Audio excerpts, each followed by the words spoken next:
Oui, bonjour chers compatriotes congolais.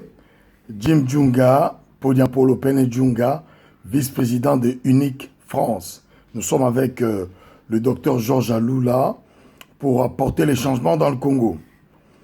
Alors, je reviens avec vous sur un sujet qui est très important, très important, et très alarmant sur ce que Kabila, qui n'a aucune légitimité au Congo, aucune. Les termes de son dernier mandat étaient le 19 décembre 2016. Nous ne savons pas. Nous nous posons la question de pourquoi cet homme est toujours à la tête de la République démocratique du Congo.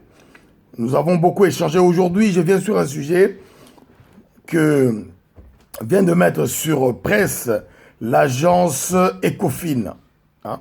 Donc, c'est un sujet qui est l'Ikamamabele, comme nous disons en Lingala. Hein? Ouais, agence Ecofin, ça parle de l'agriculture.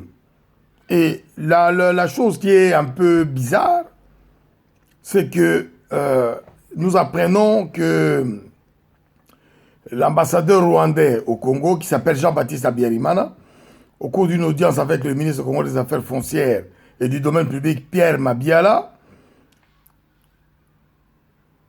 il lui aurait dit, ce Rwandais aurait dit à Pierre Mabiala, le Congo dispose de terres et le Rwanda a une expérience dans le domaine agricole car une grande partie de notre population a investi ce secteur-là. Mais dans le but d'acheter, d'acquérir et d'acheter des terres agricoles au Congo, comme le Rwanda a échoué par la guerre et le massacre de 12 millions de Congolais, le viol de plus de 2 millions de femmes congolaises, la destruction de la structure territoriale, sociale, dans le Kivu, il change de fusil d'épaule et tente de passer par une voie pseudo-légale pour acquérir des terres au Congo. Mais qui est ce fou qui va vendre des terres congolaises au Rwanda? Qui est ce fou? Ou à l'Ouganda? Parce qu'il y a un projet d'après ce journal-là, il y a une société ougandaise qui s'appelle Good Farm, qui vient d'acquérir, qui vient de signer un mémorandum d'entente avec le même ministre, Mabiala, hein, et le ministre de l'Agriculture, pour acquérir 20 000 hectares au Congo. Ces gens-là, je crois qu'ils ont perdu la tête. Ils ont perdu la tête. Il y a quelque chose de... Quand je parle de schizophrénie, je pense qu'il y a quelque chose de ce genre dans la tête de ce Congolais-là. Donnez-moi la première, l'unique, un début de raison qui ferait que le Congo a besoin d'une expérience rwandaise dans l'agriculture. Nous, Congolais, on a besoin d'une expérience rwandaise parce que nous n'avons pas d'expérience, nous ne cultivons pas nos terres, nous ne savons pas le faire. Mais nous avons besoin de l'expérience du Rwanda. Mais ça c'est... Les gens deviennent fous, les Rwandais sont devenus complètement fous, les gens qui dirigent le Rwanda. Je veux préciser une chose pour qu'il n'y ait pas d'ambiguïté. Le peuple rwandais, le peuple ougandais n'est pas l'ennemi du peuple congolais, n'est pas notre ennemi. Mais le gouvernement du Rwanda, le gouvernement de l'Ouganda sont deux gouvernements que nous combattons politiquement parce que c'est des gens qui occupent le Congo, l'Est du Congo, et font toutes les manœuvres possibles pour tenter de s'asseoir, de prendre une partie du Congo. Mais ils pillent, ils massacrent des Congolais tous les jours depuis 20 ans. Nous avons crié partout, nous avons amené des dossiers partout dans le monde. On nous a écoutés à 1%, 2%, 10%. Hein? La communauté internationale fait comme s'il n'y avait rien. Mais nous savons qu'il y a quelque chose de très grave qui va coûter cher. Et ces agissements-là, à prétendre qu'on va apporter une expérience au peuple congolais, nous sommes les descendants des Ishango. C'est quand même fallacieux au gouvernement venant de représentants rwandais, du gouvernement rwandais, de Paul Kagame, de venir nous dire nous ne pouvons pas vous prendre vos terres par la guerre, donc on va venir acheter des terrains. Non. Unité nationale et intégrité du Congo, nous sommes avec le docteur Georges Alula. Nous disons non à ces genres de pratiques totalement illégales. Nous disons non à ces genres de manœuvres dilatoires où un pays comme le Rwanda, si ils avaient un peu de conscience, un tout petit peu de conscience, n'oserait jamais proposer une telle chose au Congo. Jamais. Ça ne se fera jamais. Ça ne se fera jamais. Au grand jamais.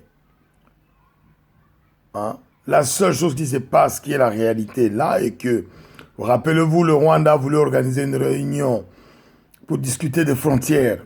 Mais avec qui va faire cette discussion-là? Pas avec les Congolais.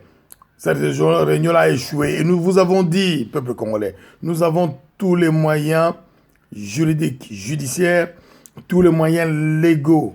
On les a tous pour effacer ce genre de choses. Si tant est que Kabila, le représentant de Kagame au Congo, ait signé un document pour transmettre 1 millionième de millimètre infinitésimal au carré de mètres kilomètres carrés du Congo au Rwanda.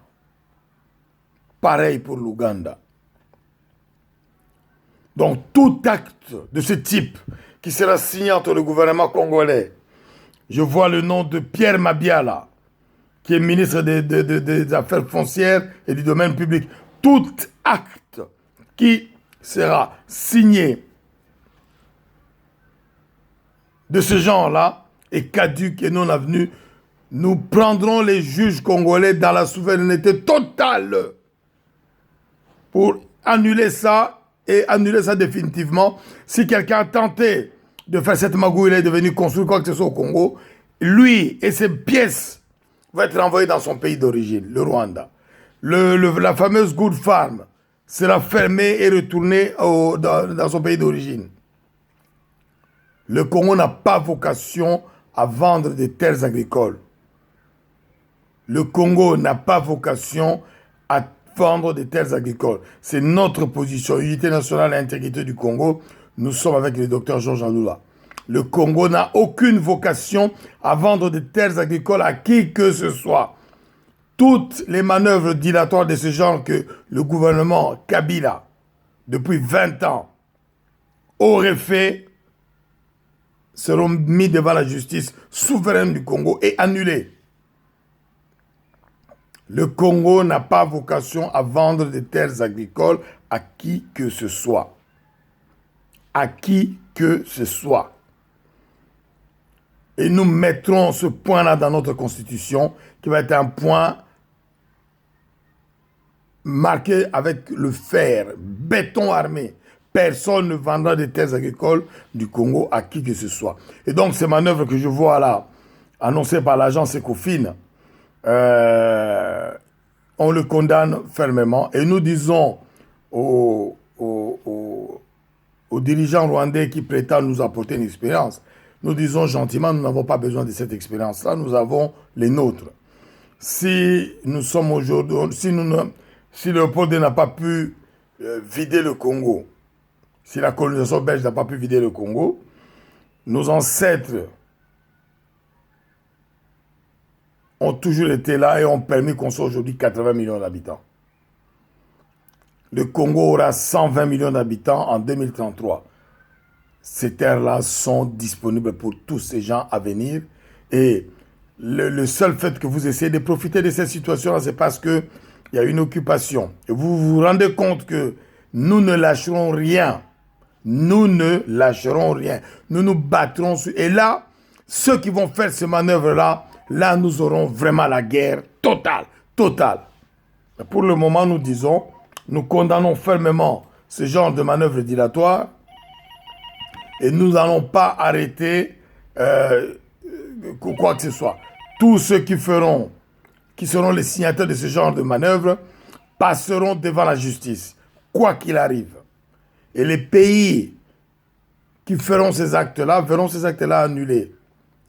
Hein? Vous allez demander l'argent que vous avez payé aux gens à qui vous avez donné cet argent-là. La République démocratique du Congo le peuple congolais n'est pas engagé par la signature de quelqu'un ou d'un gouvernement fantoche, unique, qui n'a aucun droit, qui est illégal, illégitime. Aucune institution congolaise aujourd'hui n'a la légitimité nécessaire pour décider sur ce genre de choses concernant le Congo. De toutes les façons, nous, peuple congolais, nous sommes contre ça. Et je préviens tous nos frères rwandais, vous n'êtes pas nos ennemis. Mais le gouvernement qui est chez vous est un gouvernement qui a créé des gros problèmes entre nos deux pays. Paul Kagame et Museveni ont commis le crime contre l'humanité, le crime contre l'humanité de viol, le crime contre l'humanité de barbarie au Congo qui a causé 12 millions de morts. 12 millions de morts. Il y a 3 millions de femmes violées. Voilà le contentieux que nous avons entre nous. On ne va pas en ajouter d'autres. Nous condamnons fermement ce dossier-là. Jim Djunga Podiampolo Pene Djunga.